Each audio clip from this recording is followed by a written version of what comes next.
విద్యా వికాస్ విద్యా సంస్థలు జంగారెడ్డిగూడెం. ఏలూరు జిల్లా జంగారెడ్డిగూడెం మున్సిపాలిటీలో ఫ్రీజ్ చేసిన నిధులను వెంటనే విడుదల చేయాలని కోరుతూ వైసీపీ కౌన్సిలర్లు ప్లకార్డులతో నిరసన తెలిపారు. చైర్పర్సన్ ఛాంబర్స్ నుండి మున్సిపల్ కౌన్సిల్ సమావేశ మందిరం వరకు ప్లకార్డులతో నిరసన తెలిపారు. రాష్ట్రంలో కూటమి ప్రభుత్వం అధికారంలోకి వచ్చిన తర్వాత ఎంపీ ఎమ్మెల్యే నిధులు మున్సిపాలిటీకి రాకపోగా పన్నుల రూపంలో ప్రజలు చెల్లించిన నిధులను కూడా అభివృద్ధికి వినియోగించకపోవడం దారుణమని వైస్ చైర్మన్ ముప్పిడి వీరాంజనేయులు అసహనం వ్యక్తం చేశారు. 18 నెలలుగా జంగారెడ్డిగూడెం మున్సిపాలిటీకి ఒక ఎమ్మెల్యే గారు గాని ఒక ఎంపీ గారు గాని నిధులు తేకపోగా సామాన్య ప్రజలు కట్టిన పన్నులన్నీ కూడా మరి వచ్చిన ఆదాయం అంతా కూడా మరి ఫ్రీజ్ చేసి 8.5 కోట్లు కాంట్రాక్టులు బిల్లు లేకుండా ఊరి అభివృద్ధికి సహకరించకుండా ఈ రోజున వాళ్ళు నిరసిస్తున్న వైఖరికి నిరసనగా ఈ రోజున కౌన్సిల్ సభ్యులందరం కూడా వైఎస్ఆర్ కాంగ్రెస్ పార్టీ కౌన్సిల్ సభ్యులందరూ కూడా ఈ ప్రభుత్వాన్ని డిమాండ్ చేస్తా ఉన్నాం. 8.5 కోట్లు ఆ అమౌంట్ రిలీజ్ చేసి కాంట్రాక్టర్లు బిల్లులు ఇస్తే ఈ ఊరి అభివృద్ధికి దోహదపడిన వాళ్ళు అవుతారు. ఇవాళ పట్టణంలో ప్రధాన రహదారులన్నీ కూడా వైఎస్ఆర్ కాంగ్రెస్ పార్టీ బోర్డు ఏర్పాటు అయింది కాడి నుంచి ఊరు డెవలప్మెంట్ కి జరిగిందని చెప్పి సందర్భంగా తెలియజేసుకుంటూ ఇంకా 5 నెలల్లో కూడా మీరు ఏదైతే ఫ్రీజ్ చేసిన అమౌంట్ ఉందో ఆ అమౌంట్ అంతా కూడా రిలీజ్ చేసి పట్టణ అభివృద్ధికి దోహదపడే విధంగా మీరు ఉండాలి. అలాగే తానేం పాపం చేశారని తన వార్డులో ఒక్క అభివృద్ధి పని కూడా చేయలేదని జనసేన కౌన్సిలర్ వలవల తాతాజీ ఆవేదన వ్యక్తం చేశారు.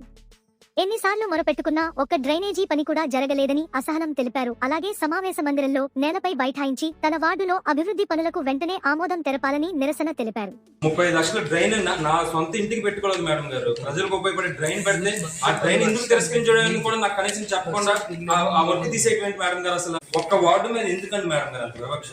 ఒక్క వార్డు మీద మీరు మనసు మంచిదండి, కానీ ఎవరు నడిపిస్తున్నారు కానీ ఇది కరెక్ట్ కాదని మేడం గారు. దారుణం. ఒక చిన్న వార్డు మీద ఎందుకండి మేడం గారు పెట్టి అలాగా? ఒకసారి ఆయనే స్వయంగా ఈ వివాదం ఎలా ఉందంటే నేనే తీసుకొచ్చి చిన్న గారిని కలిపారు. మనం వెళ్ళాలమ్మా, చైర్మన్ గారిని అడగాలి, ఏ వర్క్ అయినా మీరు వెళ్ళొద్దని, నువ్వు ఇలా ఉంటాం కాదు, మాట్లాడితే కమిషనర్ గారి దగ్గరికి వెళ్తాం కాదు, మనకి మేడమే అని చెప్పి నేను స్వయంగా తీసుకెళ్తాం మాట్లాడటం కూడా జరిగింది. తర్వాత ఏం జరిగింది అనేది నాకు తెలియదు. ఒకసారి వచ్చి అడుగుతూ తర్వాత అనేక సార్లు మీరు ఈ నెక్స్ట్ మీటింగ్ లో తీసుకొద్దామని చెప్పేవారు. మనకి ఇక ఉన్నదే 3 నెలలు టైం. మనం కూడా ఏంటంటే అందరినీ బాగానే చూస్తున్నారో అనే రెస్పాన్సిబిలిటీగా అది అవసరమా లేదా అనేది చూసి ఆ సబ్జెక్ట్ ని తీసుకొస్తే బాగుంటుందండి. సమస్యలు ఎప్పటి నుంచి చెప్పుకుంటున్నాడు. వాటిలో బాగలేదు, వాటిలో వచ్చేస్తుందని చెప్పాడు. ఏ కౌన్సిలర్ కూడా అందరూ ఏకదాటిగా వాటిలో చేర్చాలి. ఎవరి కాళ్ళు ఇది అవుతున్నారు అంతే. మొన్న ఎజెండాలో పెట్టేస్తున్నారు, అందరూ సంతకాలు పెట్టించిన తర్వాత బయటకు వెళ్ళారు.